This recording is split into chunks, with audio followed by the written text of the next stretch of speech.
सत्र में तीखी नोकझोंक पर आज हम खास चर्चा करेंगे। जिस दिन से बजट सत्र की कार्यवाही शुरू हुई है, विपक्ष अलग अलग मुद्दों पर केंद्र सरकार को घेर रहा है और इस विवाद की शुरुआत पूर्व आर्मी चीफ एमएम नरवणे की किताब को लेकर होती है। राहुल गांधी संसद पहुंचते हैं और एमएम नरवणे किताब का हवाला देते हुए दावा करते हैं कि प्रधानमंत्री नरेंद्र मोदी ने 2020 के भारत चीन संघर्ष के दौरान तत्कालीन सेना प्रमुख को यह संदेश दिया था, जो उचित समझो वो करो। हालांकि राहुल गांधी की ओर से जिस किताब का हवाला दिया गया वो अनपब्लिश्ड बुक है। पूर्व आर्मी चीफ एमएम नरवणे की अनपब्लिश्ड बुक पर लोकसभा में पिछले 2 दिन से जोरदार हंगामा हो रहा है और इस हंगामे के चलते कई बार सदन की कार्यवाही स्थगित हुई है। राहुल इस किताब के अंश लोकसभा में पढ़ना चाहते थे। स्पीकर ओम बिरला ने इसकी इजाजत नहीं दी। स्पीकर ने कहा कि नियमों के अनुसार संसद में किसी किताब या अखबार के कटिंग नहीं पढ़ सकते हैं और यह किताब जब पब्लिश नहीं हुई है तो उसका कोई औचित्य ही नहीं होता है। उधर विपक्ष के कुछ सांसदों ने स्पीकर की ओर कागज के टुकड़े उछाले। स्पीकर ने कार्यवाही स्थगित की और चमाला किरण रेड्डी समेत 8 सांसदों को निलंबित कर दिया। निलंबित के बाद कांग्रेस के सांसदों ने बजट सत्र के छठे दिन संसद के मकर द्वार के पास प्रदर्शन किया। इस दौरान राहुल गांधी भी मौजूद थे, लेकिन माहौल तब गर्मा गया जब राहुल गांधी ने रवनीत सिंह बिट्टू को पास से गुजरते देखकर कहा कि देखो ये गद्दार आ रहा है, देखिए इसका चेहरा। दरअसल राहुल गांधी ने हाथ मिलाने की पेशकश करते हुए कहा कि हेलो भाई, मेरे गद्दार दोस्त, चिंता मत करो, आप वापस आ जाओगे। केंद्रीय मंत्री रवनीत सिंह बिट्टू ने हाथ नहीं मिलाया। उन्होंने मुस्कुराते हुए जवाब दिया कि देश के दुश्मनों से मेरा कोई लेना देना नहीं है। राहुल गांधी के रवनीत सिंह बिट्टू को गद्दार कहने पर सत्ता पक्ष ने राहुल गांधी और विपक्ष को जमकर घेरा।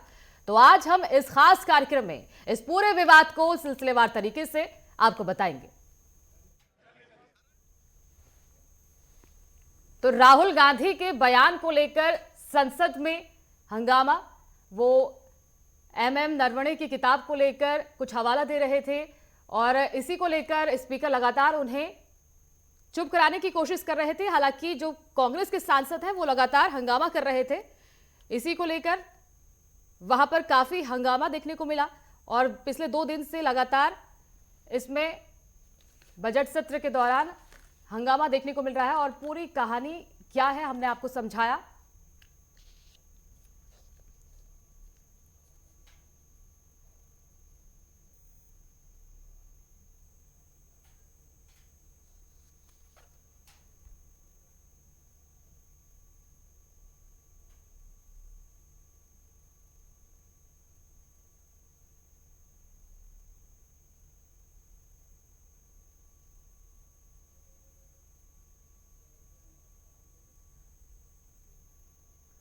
अब आपको पूरी कहानी बताएंगे। बजट सत्र की शुरुआत 28 जनवरी से होती है। पहले दिन संसद में राष्ट्रपति का अभिभाषण हुआ। यह अभिभाषण लगभग 45 मिनट तक चला, लेकिन जैसे ही राष्ट्रपति ने विकसित भारत और रामजी कानून का जिक्र किया, विपक्ष ने हंगामा शुरू कर दिया। कानून वापस लाओ के नारे लगाए गए। हालांकि तमाम हंगामे के बीच राष्ट्रपति का अभिभाषण जैसे तैसे पूरा हुआ। इसके बाद बजट सत्र का दूसरा दिन आया। दूसरे दिन केंद्र सरकार की वित्त मंत्री ने आर्थिक सर्वेक्षण पेश किया। यह रिपोर्ट देश की अर्थव्यवस्था की पूरी हेल्थ रिपोर्ट मानी जाती है। इसके बाद 1 फरवरी को केंद्रीय बजट पेश किया गया। केंद्रीय वित्त मंत्री निर्मला सीतारमण ने बजट सदन में रखा। बजट पेश होने के 1 दिन बाद यानी 2 फरवरी को संसद में राहुल गांधी ने अपने भाषण की शुरुआत पूर्व सेना प्रमुख जनरल एमएम नरवणे की 2020 में भारत और चीन के बीच लद्दाख गतिरोध पर आधारित एक अप्रकाशित किताब के हवाले से की। राहुल गांधी डोकलाम से जुड़े मुद्दे पर नरवणे की किताब का जिक्र कर रहे थे कि तभी रक्षा मंत्री राजनाथ सिंह तुरंत खड़े हो गए। उन्होंने सवाल उठाया कि जिस किताब का हवाला दिया जा रहा है, क्या वो प्रकाशित हुई है या नहीं। राजनाथ सिंह ने कहा कि किताब अभी प्रकाशित ही नहीं हुई है, इसीलिए उसके आधार पर बयान देना उचित नहीं होगा। इतना ही नहीं, लोकसभा अध्यक्ष ओम बिरला ने भी सदन के नियम का हवाला दिया। स्पीकर ने कहा कि अखबार की कटिंग या अप्रकाशित किताबों के आधार पर चर्चा करने की परंपरा नहीं है। सदन की कार्यवाही नियमों और प्रक्रियाओं के अनुसार चलती है। अब 3 फरवरी को लोकसभा में राहुल गांधी के भाषण को लेकर भारी हंगामा हुआ। इस दौरान सांसदों ने स्पीकर की ओर कागज के टुकड़े उछाले। स्पीकर ने कार्यवाही स्थगित कर दी और चमाला किरण रेड्डी समेत 8 सांसदों को निलंबित कर दिया। यह घटना पूर्व सेना प्रमुख मनोज रणवी की किताब के उद्घाटन पर राहुल गांधी के बोलने के दौरान हुई, जिससे सदन में कई बार व्यवधान आया। इसके बाद 4 फरवरी को वही किताब फिर चर्चा में आई, जिससे लेकर संसद में पिछले 2 दिनों से हंगामा चल रहा है। राहुल गांधी वही किताब लेकर संसद पहुंचे। उन्होंने कहा कि अगर आज प्रधानमंत्री आए तो वे उन्हें ये किताब देंगे।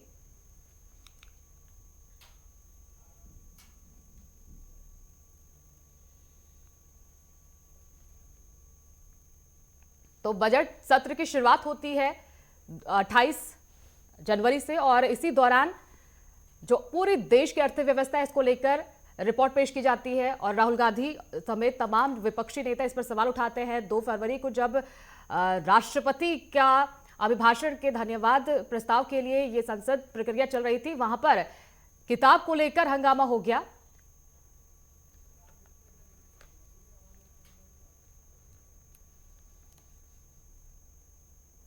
अब आपको ग्राफिक्स के जरिए आपको समझाने की कोशिश करेंगे बजट सत्र में क्या क्या हुआ। संसद में राष्ट्रपति का अभिभाषण हुआ और अभिभाषण लगभग 45 मिनट तक चला, जिसमें राष्ट्रपति ने वीबी जीराम जी कानून का जिक्र किया। तो 45 मिनट तक तमाम मुद्दों पर इसमें चर्चा की गई। विपक्ष ने हंगामा शुरू कर दिया। वीबी जीराम जी बिल को लेकर कानून वापस लाओ के नारे लगाए गए। तो हंगामे के बीच राष्ट्रपति का अभिभाषण पूरा हुआ, यानी कि 45 मिनट तक लगातार विपक्ष के नेता हंगामा ही करते रहे। बजट सत्र का दूसरा दिन स्टार्ट हुआ। वित्त मंत्री ने आर्थिक सर्वेक्षण किया पेश और इसमें भी यह अर्थव्यवस्था की पूरी हेल्थ रिपोर्ट मानी जाती है। आर्थिक सर्वेक्षण की हम बात कर रहे हैं। 1 फरवरी को केंद्रीय बजट पेश किया गया, जिसमें बजट पेश होने के एक दिन बाद विपक्ष की तरफ से 2 फरवरी को संसद में राहुल गांधी का भाषण, एमएम नरवणे की किताब का हवाला दिया गया। राहुल गांधी इस किताब का हवाला देकर भारत चीन के संबंधों को लेकर बात कर रहे थे। इसको लेकर जब राजनाथ सिंह ने उनको बीच में टोका, उन्होंने कहा किताब पर रक्षा मंत्री राजनाथ सिंह ने उन्हें सवाल खड़े किए, सवाल उठाया कि जिस किताब का हवाला दिया जा रहा है क्या वो प्रकाशित हुई है या नहीं। तो जिस किताब का वो हवाला दे रहे थे वो प्रकाशित भी नहीं हुई है। इसी पर उन्होंने राजनाथ सिंह ने सवाल उठाया। उसके आधार पर बयान देना उचित नहीं है, ये स्पीकर की तरफ से कहा गया। ओम बिरला ने भी सदन के नियम का हवाला दिया।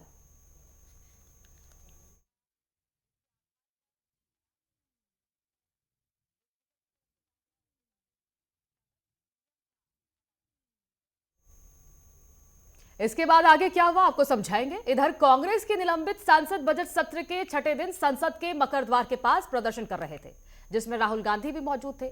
इसी दौरान राहुल गांधी ने केंद्रीय मंत्री रवनीत सिंह बिट्टू को वापस से गुजरते देखा और कहा, देखो एक गद्दार आ रहा है, देखिए इसका चेहरा। राहुल गांधी ने हाथ मिलाने की पेशकश करते हुए कहा, हेलो भाई मेरे गद्दार दोस्त, चिंता मत करो, आप वापस कांग्रेस में आ जाओगे। केंद्रीय मंत्री रवनीत सिंह बिट्टू ने हाथ नहीं मिलाया और मुस्कुराते हुए जवाब दिया कि देश के दुश्मनों से उनका कोई लेना देना नहीं है।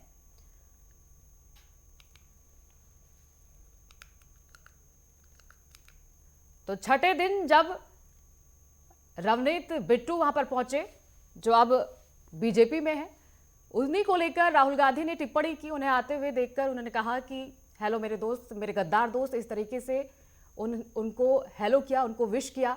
जिसके बाद बिट्टू मुस्कुराते हुए गए और उन्होंने भी खुद कहा कि देश से गद्दारी करने वालों से मेरा कोई लेना देना नहीं है। ये की किताब है ही नहीं। Speaker has said that this book does not exist. Government has said this book does not exist. Rajnath Singh ji has said this book does not exist. Every youngster in India should see that this book exists. This is Mr. Naravane's book. Naravane जी की किताब है। इसमें उन्होंने पूरा account लिखा है, जो लद्दाख का जो अकाउंट था। और मुझे कहा गया है, सॉरी ये रहा, और मुझे कहा गया है कि मैं इस बुक को कोट नहीं कर सकता हूं, बट यहाँ पे पूरा लिखा है।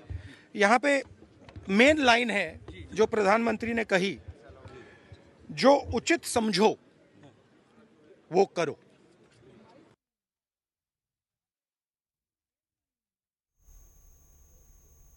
फिलहाल वक्त हो गया एक छोटे से ब्रेक का। ब्रेक के बाद फौरन लौटेंगे, बने रहिए हमारे साथ। ब्रेक के बाद एक बार फिर स्वागत है, आगे बढ़ेंगे। राहुल गांधी द्वारा केंद्रीय मंत्री रवनीत सिंह बिट्टू को गद्दार कहने पर केंद्रीय मंत्रियों से लेकर सांसदों ने जमकर फटकार लगाई। कांग्रेस पार्टी थेथरोलॉजी का जमात हो गया है और थेथरोलॉजी में ऐसी थेथरोलॉजी, ऐसा झूठ, ऐसा भ्रम फैलाना, यही राहुल गांधी और राहुल गांधी के जमात का काम है। लोकतंत्र को शर्मसार करने वाला काम सदन के अंदर कांग्रेस ने समझ लिया, राहुल गांधी ने, कि ये कांग्रेस पार्टी का दफ्तर है, ये हमारे सिवा कोई इस भवन में राज नहीं कर सकता। व्यवहार ऐसा करना और देश के खिलाफ बोलना कभी सकारात्मक सोच का काम नहीं करना। ये राहुल गांधी के नेतृत्व में देश के खिलाफ एक साजिश के तहत ही ये काम करते हैं। राहुल गांधी जी ने आज पार्लियामेंट में एक सिख मंत्री के खिलाफ जिस तरह की शब्दावली का इस्तेमाल किया, वो एक सिख सरदार को गद्दार कहना, इसकी मैं कड़े शब्दों में निंदा करता हूं। बड़ा शर्मसार करने वाला है। मैं राहुल गांधी जी, अगर कोई गद्दार है तो आप हैं। सिख सरदार है, वो कभी गद्दार नहीं हो सकता, लेकिन आप द्वारा इस तरह की मानसिकता को दर्शाना, सिखों के प्रति इस तरह के अपशब्द बोलना, यह बताता है कि कांग्रेस की आज भी मानसिकता में बदलाव नहीं आया। अगर कोई गद्दार है तो वो गांधी परिवार है, जिन्होंने श्री दरबार साहब के ऊपर तोप टैंकों से हमला करके गद्दारी की, जिन्होंने सिखों के पवित्र स्थान अकाल तख्त साहब को गिराकर गद्दारी की, जिस गांधी परिवार कांग्रेस ने बेकसूर सिखों के गलों में टायर डालकर आग लगाकर जिंदा जलाकर गद्दारी की। मैं बताना चाहता हूं, आपने ये जो पाप किया है, ये सिखों की तौहीन की है, ये सिखों के प्रति अपशब्द बोले हैं, इसकी हम कड़े शब्दों में निंदा करते हैं और कतई इसको बर्दाश्त नहीं करेंगे। यही जब मैं पार्टी में था, वो समझते हैं भी सबसे बड़े देशभक्त हम ही। मेरे पिताजी ने शहादत दी, तो मेरी पार्टी में यही लड़ाई थी भी मेरे दादाजी सरदार बेअंत सिंह, जो आपने आग लगाई थी पंजाब में, ये कांग्रेस पार्टी और गांधी फैमिली ने आग लगाई। हमारे सबसे बड़े गुरुद्वारा, पवित्र गुरुद्वारा गुरु ग्रंथ साहब जी के वहां पे अंगों में गोली लगी, दरबार साहब गोल्डन टेम्पल में, और ढह ढेरी कर दी। और हजारों सिखों को, पंजाबियों को इन्होंने निशाना बना बना के उनका कत्ल करवाया, हमारी बहनों माओं के साथ मर्डर करवाया। मैं वही कह रहा हूँ, मर्डर करवाया। तो ये, और मेरे दादाजी थे, इनको यही तकलीफ थी भी अगर राजीव गांधी जी का नाम शहीद लेना पड़ता है तो साथ में शहीद आजम सरदार बेअंत सिंह भी कहना पड़ता है। मैं भी उस परिवार से आता हूँ, ये तकलीफ है। राहुल गांधी जी कभी किसी से नोकझोंक नहीं करते। राहुल गांधी जी सच्ची बात कहते हैं। रवनीत बिट्टू कौन है? रवनीत बिट्टू को किसने पहचान दी? राहुल गांधी जी ने रवनीत बिट्टू को पहचान दी। राहुल गांधी ने युवा कांग्रेस का अध्यक्ष बनाया, 3 बार संसद बनाया, मैडम अंबिका सोनी जी से रिक्वेस्ट कर कर उन्होंने उनसे सीट छुड़वाई और बिट्टू को दी। फिर वहां से वो हार रहे थे, फिर लुधियाना। तो आपने अंदर बैठ के मेरे को यहां पर पहुंचाने का काम किसने किया? राहुल गांधी ने। तो मैं यहां बैठ के अंदर समझौता कर लूं और रहूं मैं कांग्रेस में, लेकिन बातचीत में बीजेपी वालों से रखूं, तो ऐसे लोगों के साथ लोग जानते हैं।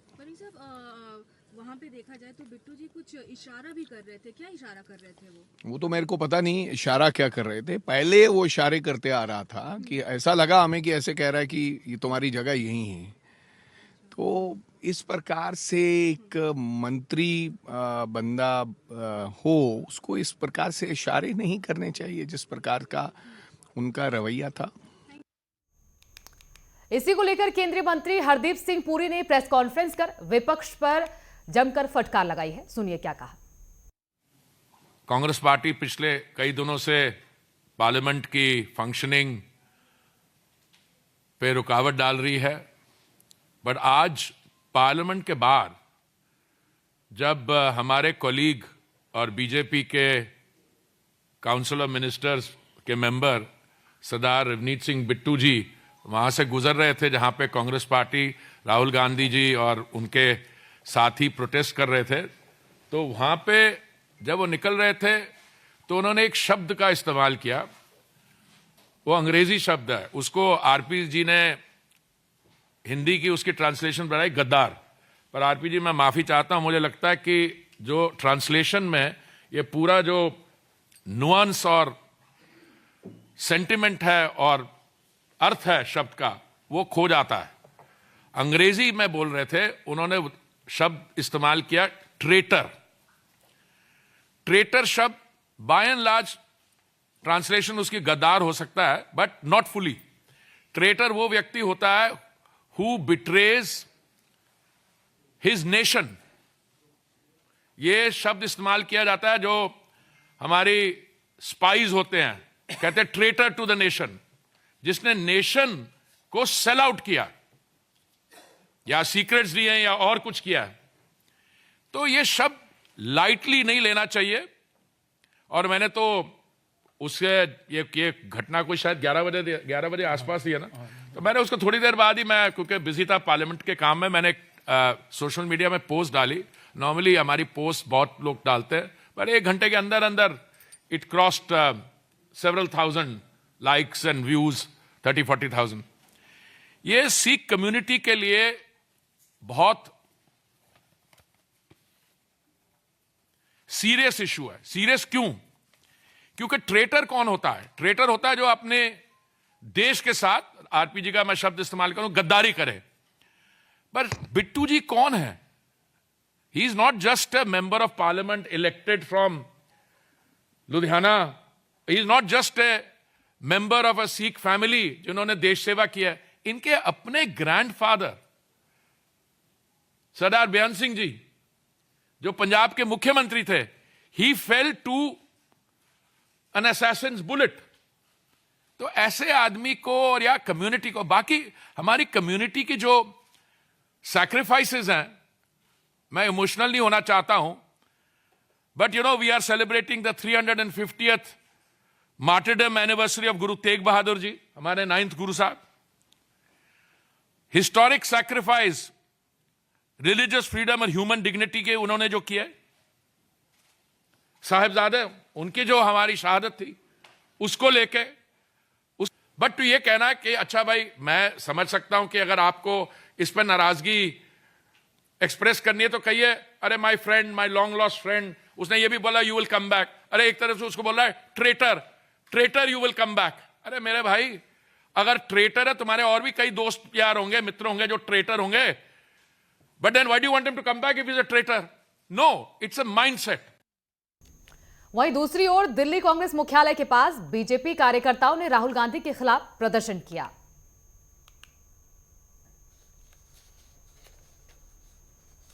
तो तस्वीरें आपको दिखा रहे हैं, तमाम जो कार्यकर्ता हैं उन्होंने राहुल गांधी के खिलाफ प्रदर्शन किया, क्योंकि नवनीत सिंह बिट्टू को उन्होंने गद्दार कहा था। और इसी को लेकर जो तमाम कार्यकर्ता हैं वो गुस्से में थे और इकट्ठा होकर उन्होंने दिल्ली में इसको लेकर राहुल गांधी के खिलाफ प्रदर्शन भी किया। तमाम तस्वीरें आपको दिखा रहे हैं और जो नेता है, अलग अलग नेताओं की प्रतिक्रियाएं आपने सुनी। सभी राहुल गांधी को निशाने पर लेते हुए नजर आए और खुद नवनीत सिंह बिट्टू ने क्या कुछ कहा आपने सुना। और जिसके बाद जब से इस बजट सत्र की कार्यवाही शुरू हुई तब से कितना हंगामेदार सदन रहा, हमने तस्वीरें आपको दिखाई। और लगातार जो उनके समर्थक हैं नवनीत सिंह बिट्टू के, वो भी इकट्ठा होकर दिल्ली में प्रदर्शन करते हुए नजर आए। ये वही तस्वीरें हैं जहां पर नवनीत सिंह बिट्टू के समर्थक एक साथ जुटे और सड़क पर उतरकर उन्होंने राहुल गांधी के खिलाफ प्रदर्शन किया।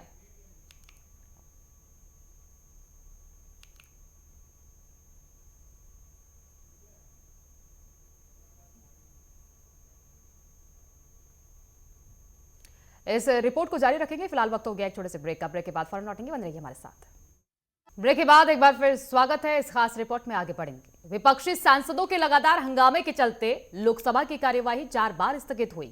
शाम 5 बजे प्रधानमंत्री धन्यवाद प्रस्ताव पर जवाब देने वाले थे, लेकिन विपक्ष की महिला सांसदों के हंगामे के कारण कार्यवाही स्थगित कर दी गई। शाम 5 बजे जब सदन की कार्यवाही दोबारा शुरू हुई, तब विपक्ष की महिला सांसदों ने पीएम मोदी की कुर्सियों का घेराव कर लिया। महिला सांसदों के हाथों में बड़े बैनर थे जिन पर लिखा था, जो सही है वो करो। कुछ मंत्रियों के समझाने के बाद महिला सांसदों ने घेराव समाप्त किया, लेकिन पीएम मोदी का भाषण टाल दिया गया।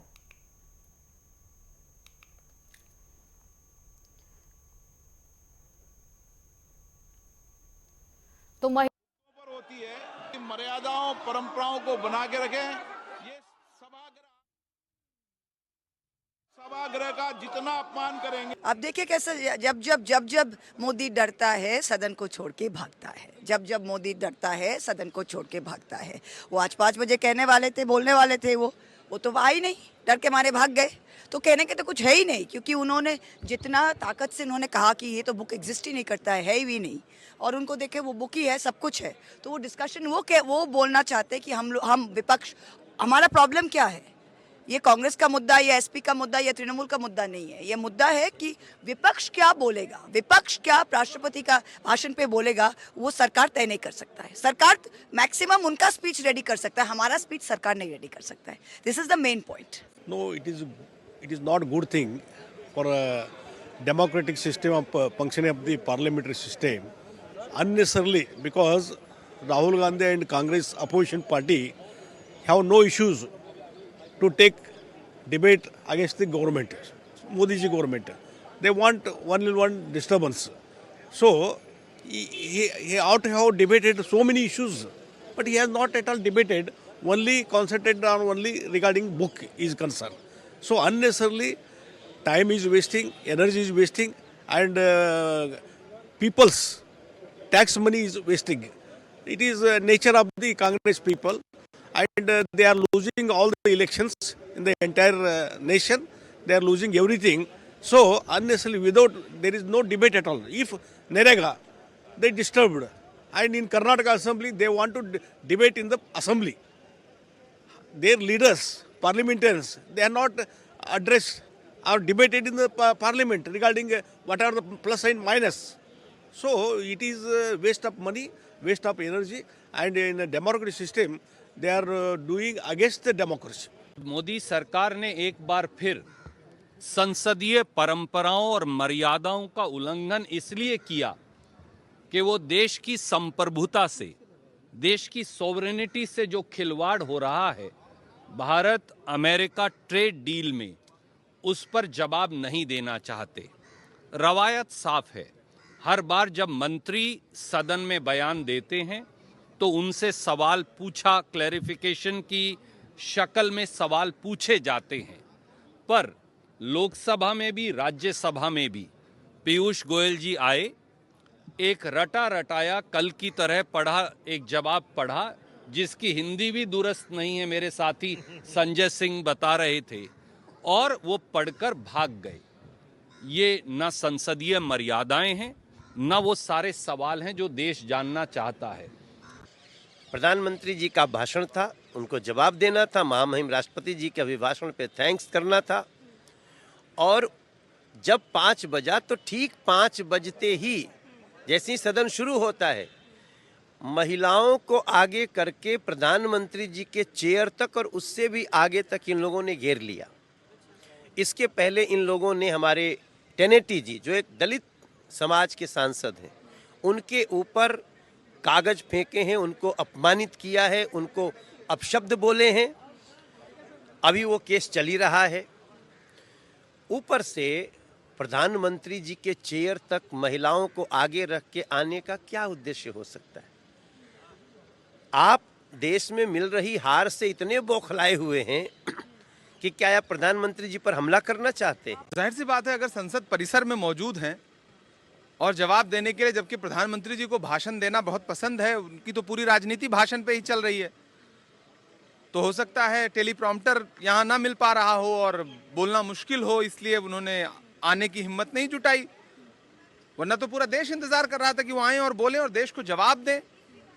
पूरी दुनिया भर में जो किरकिरी हो रही है, जो नई ट्रेड डील है, जो एप्स्टीन फाइल है, तमाम चीज़ों में आज प्रधानमंत्री जी को देश के सामने अपना पक्ष तो रखना चाहिए था, लेकिन नहीं आए तो जाहिर सी बात है डरे हुए हैं, इसीलिए नहीं आए। देखिए, जिस तरह से हम 3-4 दिन से देख रहे हैं, एक खेल चल रहा है कि विरोधी पक्ष के लिए अलग एक चीज हो रही है और सत्ता पक्ष के लिए अलग चीज हो रही है। जबकि हम जितनी संसदीय लोकशाही सीखे हैं, लोकशाही में विरोधी पक्ष और सत्ताधारी पक्ष दोनों का जो है महत्व बराबर का है। अपेक्षा यही करते हैं कि विरोधी पक्ष के लिए आप एक कानून लाते हैं, आप एक रूलिंग देते हो कि मैगजीन नहीं चलेगा, किताब नहीं चलेगी, ऑथराइज करना पड़ेगा।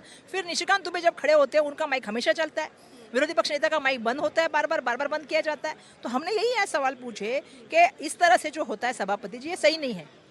और हमने उनसे ये भी कहा कि उनके खिलाफ एक्शन होनी चाहिए। बार बार आपने उनको जब दिए थे क्या बात करेंगे, उन्होंने कहा हमने बात नहीं करने को। फिर वो कैसा खड़े रहते, कैसा उनका माइक चालू होता है।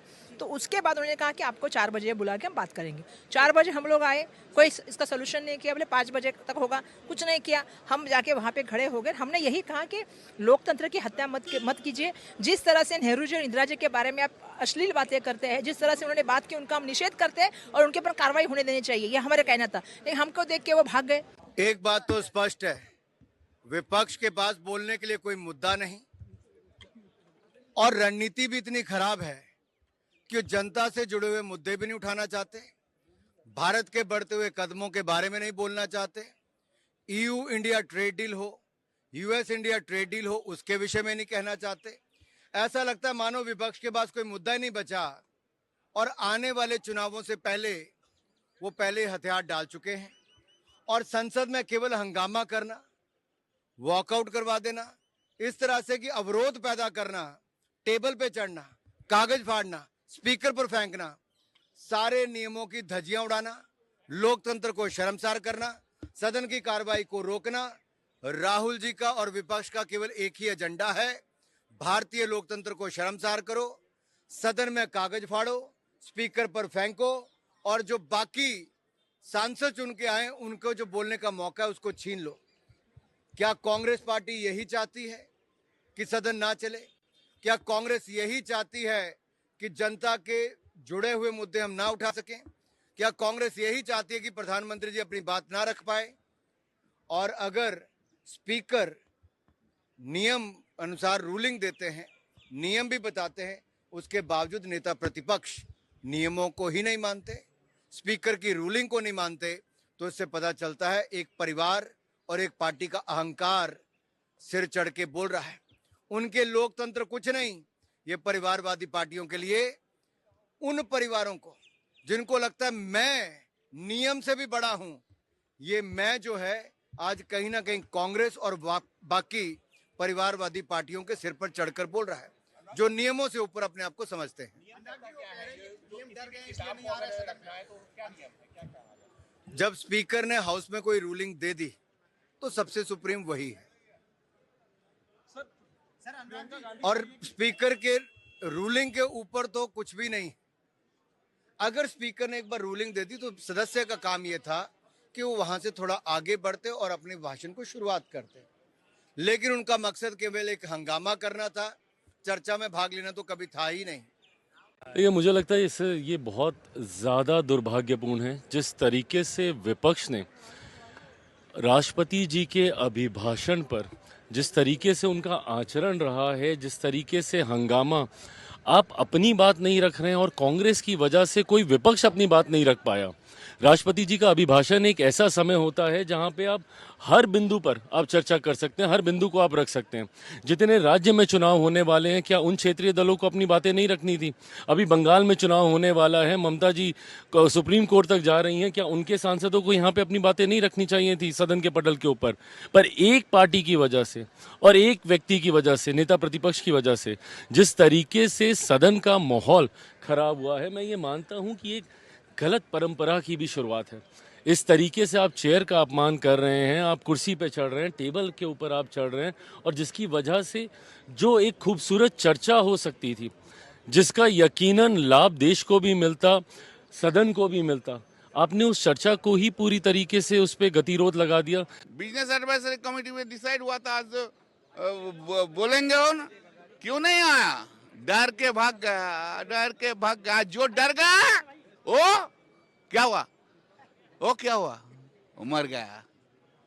ये ये दुर्भाग्य है, संसदीय इतिहास में पक्ष और विपक्ष होते रहा है और ट्रेजरी बैंक का केवल दायित्व नहीं होता सदन को चलाना।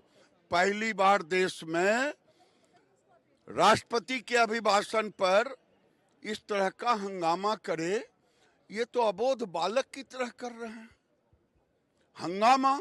आज तो लगा कि ट्रेजरी बेंच के तरफ चल दिए सब लोग, मारपीट करेंगे। संध्या जी थी, उनके साथ भी शब्दों का अब्यूज हुआ। बिट्टू का आज हाथ पकड़ लिए, उसको भी गद्दार कहा। क्या समझते हैं? समझते हैं कि नेहरू खानदान का राज है, दूसरा कोई नहीं आ सकता है। ये कांग्रेस पार्टी का दफ्तर है या सोनिया गांधी का घर है? मजाक। ये अबोध बालक को कौन समझाए?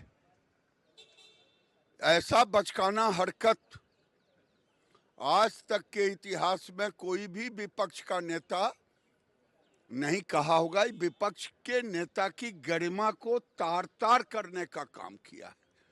इसलिए मैं समझता हूं ऐसे आदमी को विपक्ष के पद, एलओपी के पद से इस्तीफा कर देना चाहिए। और प्रियंका गांधी कहती हैं बोलने नहीं देगा तो चलने नहीं दूंगा। क्या मतलब है? ये कोई सदन चलेगा स्पीकर के नियमावली से, कानून से? ये दुर्भाग्यपूर्ण स्थिति है। तो तमाम मंत्रियों को आपने सुना। अब आगे बढ़ेंगे। सदन में विपक्ष की ओर से भारत अमेरिका के बीच हुई ट्रेड डील और एसआईआर को भी मुद्दा बनाया गया।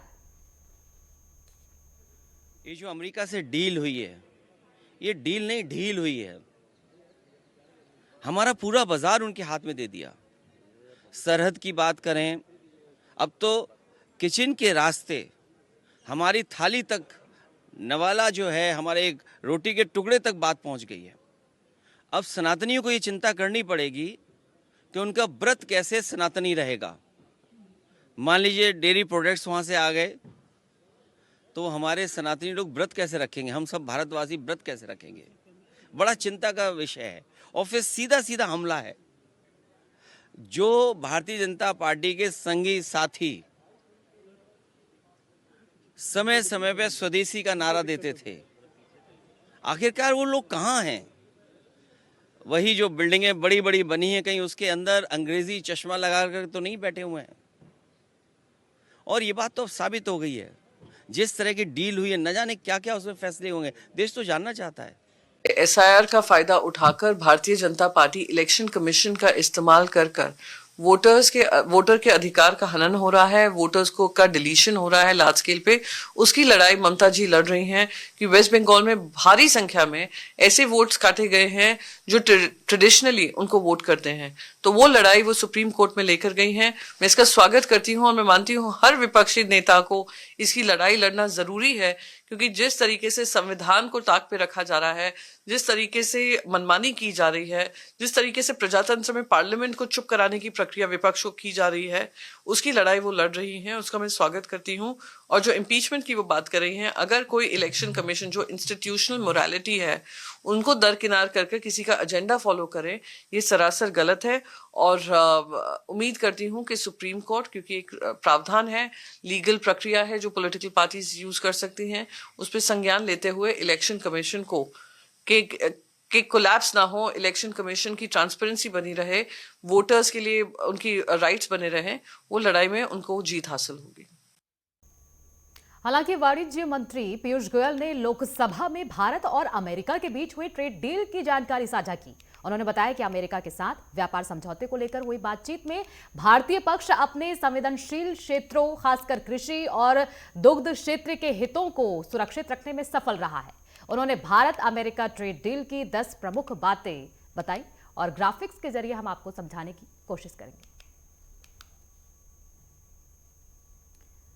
तो अमेरिका के साथ हुई मेगा ट्रेड डील भारत और अमेरिका दोनों के हित में है। कृषि क्षेत्र के हितों की पूरी तरह सुरक्षा होगी और किसानों को कोई नुकसान नहीं होगा। बातचीत के दौरान भारत ने अपने संवेदनशील सेक्टरों, खासकर कृषि और डेयरी के हितों की रक्षा की है। 1 साल तक चली बातचीत के बाद दोनों देश द्विपक्षीय व्यापार समझौते को अंतिम रूप देने में सफल रहे। 2 फरवरी 2026 को प्रधानमंत्री नरेंद्र मोदी और अमेरिकी राष्ट्रपति डोनाल्ड ट्रंप के बीच फोन पर बातचीत हुई। ये बातचीत के बाद ट्रंप ने भारतीय निर्यात पर लगाए जाने वाले टैरिफ को घटाकर 18% करने की घोषणा की। अमेरिका अन्य कई प्रतिस्पर्धी देशों की तुलना में भारत से ज्यादा टैरिफ वसूल रहा था। इस डील से अमेरिकी बाजार में भारत के निर्यात प्रतिस्पर्धात्मक बढ़ेगी। ये समझौता श्रम प्रधान क्षेत्रों और विनिर्माण सेक्टर में भारतीय निर्यातकों को तुलनात्मक लाभ निष्कर्ष देगा। तो लगातार विपक्ष की तरफ से ये कहने की कोशिश की जा रही है कि जो भारत और ईयू के बीच जो डील हुई है उससे बाहरी देशों को फायदा होगा, लेकिन इससे और अमेरिका और जो भारत के बीच डील हुई है उसको लेकर अमेरिका अपने बाजार यहां पर खोलेगा और अमेरिका को ज्यादा फायदा होगा। लेकिन ऐसा नहीं है। एक डील हुई है भारत और अमेरिका के बीच और कई ऐसे सेक्टर हैं जिनको लेकर भारत पहले से ही ये कह चुका है कि इन क्षेत्रों में हम अमेरिका के बाजार को यहां पर नहीं आने देंगे।